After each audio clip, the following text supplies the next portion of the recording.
নেপালের কোন free fire প্লেয়ারকে যখন প্রশ্ন করা হয় যে তোমাদের দেশের কোন প্লেয়ার হাইস্ট কিল করে রেকর্ড করেছে, তখন তারা সাথে সাথে টন্ডে গেমারের কথাই বলে ওঠে। কারণ টন্ডে গেমার একটি স্কোয়াড ম্যাচে 57 কিল করে রেকর্ড করেছেন, যেটা তুমি আমি হয়তো অনেক চেষ্টা করেও করতে পারবো না।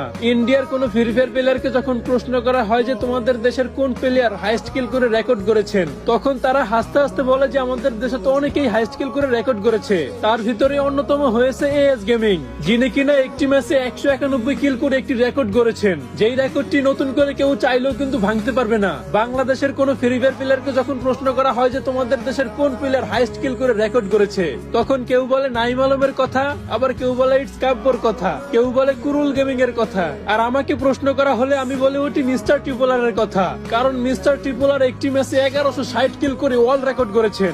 আর এই রেকর্ডটি তোমার আমার কোন প্লেয়ারের করতে গেলে 1000 বছর চেষ্টা করতে হবে।